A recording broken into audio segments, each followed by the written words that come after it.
वालेकुम नाजरीन, चमकते सितारे के साथ मैं हूं आपकी मेज़बान आमना उस्मान।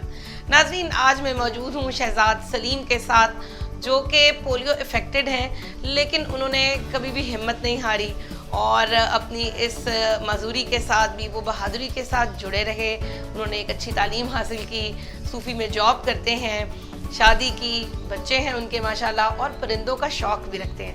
बात करते हैं इनसे और जानते हैं कि इनकी ज़िंदगी कैसी गुजर रही है। अस्सलाम वालेकुम। जी वालेकुम अस्सलाम, क्या है आपकी, ठीक हैं आप? मैं अल्हम्दुलिल्लाह बिल्कुल खैरियत से हूँ। सबसे पहले शहजाद हमें ये बताएं कि आप अपना हमें थोड़ा सा इंट्रोडक्शन दें और उसके अलावा फिर ये बताएं कि आपकी ज़िंदगी कैसे गुजरी। जी, सबसे पहले तो मैं TV टुडे का बहुत शुक्रगुज़ार हूँ कि आप सब इतना कीमती वक्त निकाल के हमारे लिए आए। जी, मेरा नाम शहजाद सलीम है और अल्लाह का शुक्र है कि अपनी लाइफ अच्छी गुजार रहा हूँ। बचपन में जब मैं, क्योंकि पहला फर्स्ट हमारी जब पेरेंट की शादी होती है, पहला बेटा था, तो इत्तेफाक से ऐसा हो कि मुझे बुखार हुआ था। बुखार से घर वालों ने कहा ठीक है जी हो जाएगा। उस दिन इतनी अवेयरनेस नहीं थी लोगों में ना कि इस तरह भी हो सकता है कि भी ऐसे भी हो जाएगा। तो उस बुखार की वजह से मेरा आधा थर्ड जो है ना वो पैरालाइज़ हो गया था पोलियो इफेक्टेड से। तो मुझे तो इतनी समझ बूझ नहीं थी, क्योंकि मैं बहुत छोटा था, 2 साल की एज थी मेरी। तो मेरे पेरेंट्स ने बड़ा ही कोऑपरेट करते हुए, जिसने जहाँ कहाँ फ़लाँ जगह चले जाएँ, वहाँ चले जाएँ, दम करा लें, ये करा लें। तो इस तरह मैं अपनी लाइफ में मैं बस चरपाई पे था, क्योंकि बड़ी बात है वालदा वालिदी मेरे लेके जाते हैं। पोलियो के कतरे नहीं पिलाए गए थे? जी जी बिल्कुल ऐसे ही है। बल्कि मैं आपके तवज्जो से ये भी कहूँगा कि आप बच्चों को पोलियो के कतरे पिलाएँ, इसमें डरने की कोई बात नहीं है, क्योंकि अब काफ़ी चेंजिंग आ गई है। ये तो समझने कि हर चीज़ सामने है, तो इसमें कोई कुछ भी नहीं होती। बाकी ये अल्लाह ताला की ज़ात है, उसने जिस बंदे को जब भी जहाँ जहाँ चाहता है आजमाइश में डालता है, तो हमें अल्लाह का शुक्र अदा करना चाहिए। बचपन कैसा गुजरा? स्कूल जाते थे? हाँ, जब ये मैं 10 साल के जब एज पे था, तो ज़ाहिर बात है सब बच्चे स्कूल जाते थे। तो मेरी छोटी सिस्टर थी 2 और वो भाई वो भी जाते थे, तो उनके साथ मेरी वालदा ने कहा चले आपको स्कूल में, उनकी स्कूल में दाखिल करा दूँ। वो नॉर्मल पर्सन की थी उस टाइम, ये इतना रुझान नहीं था कि हाँ जी डिसेबल पर्सन के लिए आता एक चीज़ होनी चाहिए। तो मैं जब उनके साथ जाता था, तो ज़ाहिर बात है मैं तो एक जगह ही बड़ा होता था, कोई सिस्टर ने उठा लिया तो साइड पे कर दिया, या सारी वो छोटी बहन, बच्चे छोटे ही होते हैं, वो प्यार मोहब्बत में मुझे आते ही कहते हैं आप खेलें, कुछ प्यार से भी कहते थे, कुछ शरारतों से भी कहते थे। तो बच्चों की एक आदत होती है, वो जब हम भी बच्चे थे, हम भी हर चीज़ को देखते थे कि यार इस तरह करो, इस तरह करो, तो वो बच्चे प्यार मोहब्बत से कहते हैं। लेकिन मैं तो उठ भी नहीं सकता था। इवन कि जब मुझे कोई वॉशरूम वगैरह आता था, तो उनकी आया वगैरह जो थी ना, वो भी मुझे इतना रिस्पॉन्स नहीं देती थी। फिर वो घर कॉल करती थी मेरी वालदा को। अच्छा, घर से आपकी वालदा को बुलाया जाता था। वो आती थी, मुझे घर लेके जाती थी, साफ़ सुफ करके फिर दोबारा छोड़ के जाती थी कि वालदा के अल्लाह ताला उनको जन्नत सेव करे। और वो मेरे हर कदम में मेरे साथ चली हैं, हर जगह उन्होंने मेरा साथ दिया। तो वालिद साहब भी अब इस दुनिया में नहीं रहे, उन्होंने भी मेरे साथ बड़ा ही कोऑपरेट किया। तो ये ज़िंदगी में ऐसे स्टेप गुजरते रहते हैं। इंसान जब एक माउफ हो जाता है कि यार अब मैं कैसे क्या कर सकता हूँ, मुझे अल्लाह ताला ने क्यों पैदा कर दिया, कि यानी सवाल आते हैं इंसान के अंदर जब कोई आजमाइश आती है। तो मेरी वालदा ने ये कहा कोई बात नहीं बेटा, अल्लाह का शुक्र अदा करो, आपको अल्लाह ताला इससे अच्छा इसको जो है ना रिजल्ट। तो यहाँ से मेरी हिम्मत बनना शुरू हुई जब मेरी वालदा ने मुझे सपोर्ट किया, क्योंकि ऐसे भी मैंने फैमिलीज़ ऐसे देखी हैं कि उनके पेरेंट्स उनको रिस्पॉन्स नहीं देते।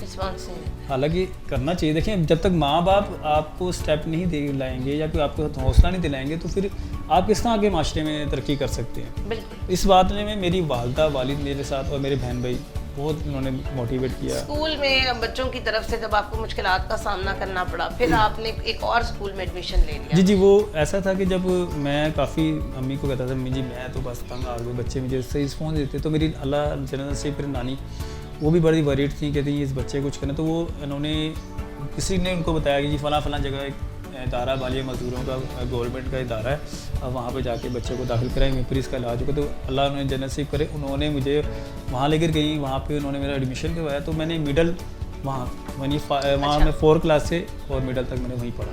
तो वहाँ पे मुझे कुछ अवेयरनेस आई मेरे अंदर, कि मुझे पता लगा हाँ भी मैं भी इस दुनिया में हूँ और मुझे कुछ करना चाहिए। तो अल्लाह का शुक्र है, वहाँ से मैंने मिडल किया। फिर एक प्राइवेट इदारा, क्योंकि हुकूमत को मैं यहाँ पे एक रिक्वेस्ट करूँगा कि इनको चाहिए कि ऐसे इदारे बनाएँ, इनको बल्कि BSc कराएँ, मैं यूनिवर्सिटी इनकी ठीक है जो भी है अलग तो नहीं बना सकते, लेकिन इनको बिल्कुल फुल एंड फाइनल जो है ना इनको सपोर्ट करें, ताकि बच्चे ये समझदार हैं। इनको थोड़ी सी सिर्फ लाइन देने की ज़रूरत है, फिर देखें आप माशाल्लाह से बच्चे आपसे भी आगे और कहाँ जा सकते हैं, सिर्फ स्पोर्ट भी नहीं। तो वहाँ 8वीं तक था, अब 8वीं के बाद मैं फिर स्टॉप हो गया। फिर मैंने सामने उन्होंने एक प्राइवेट इदारा हमारा था, उन्होंने वहाँ पे मैंने एडमिशन के मैंने वहाँ पे मैट्रिक किया। मैट्रिक करने के बाद वो भी बच्चे, जब मैं देखता था कि मेरे तो दोनों पाँव का अल्लाह का शुक्र, एक पाँव मेरा ठीक हो गया, एक ख़राब है।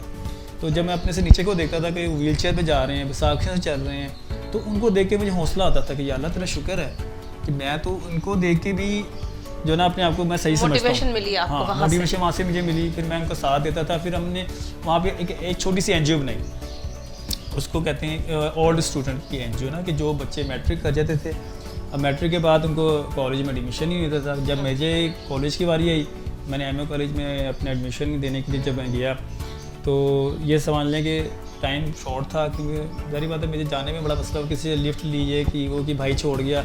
अब मैं लाइन में लगा हूँ, मेरे साथ 10 मेंबर आ गए थे, तो टाइम जब 2 मेंबर रह गए तो मैंने कहा सर मुझे तो आप कर लें। कहते जी सॉरी आपका टाइम खत्म हो गया। मैंने कहा जी मैं आई एम डिसेबल पर्सन, मेरा पाँव का मसला है, मैं कल नहीं आ सकता। कहते नहीं आपने टाइम खत्म हो गया, हमने तो कुछ नहीं करना। वो भी गवर्नमेंट कॉलेज था एमए कॉलेज।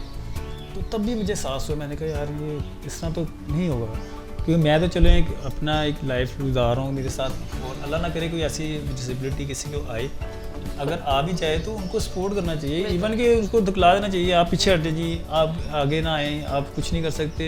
ये कुछ ना करने वाला ज़ात तो अल्लाह पर बैठी हुई ना। अल्लाह ताला कहते हैं आप कोशिश करें, नतीज मैं दूंगा। फिर आपने इसके लिए क्या किया? इसके लिए फिर हमने जो मैट्रिक हमारी एक एनजीओ बनी हुई थी, फिर हमारी एनजीओ ने मिलके हमने मियाँ अजहर से बात की, हम पंजाब कॉलेज के थ्रू हमने उनसे बड़ी रिक्वेस्ट लेटर भेजे। उस रिक्वेस्ट लेटर की वजह से उन्होंने हमसे एक मीटिंग की, जिसकी वजह से उन्होंने कहा जी ठीक है, आपके जो बच्चे मैट्रिक से पढ़ के आ रहे हैं हम उनको उस लेवल के हिसाब से फ्री ऑफ कास्ट जो है ना बीए करवाएंगे। तो अल्लाह का शुक्र है हमने अदा किया कि चलें यार, पंजाब कॉलेज वालों ने तो कुछ एहसास किया, क्योंकि अब गवर्नमेंट जो है यूनिवर्सिटी वगैरह भी जो है ना, मैंने सुनने में आया है कि फ्री ऑफ कास्ट कर रहे हैं एमए बीए तक। तो ये है करने से ही आता है, अगर आप घर बैठे रहेंगे तो आपको कुछ नहीं होगा। बच्चे कितने हैं आपके?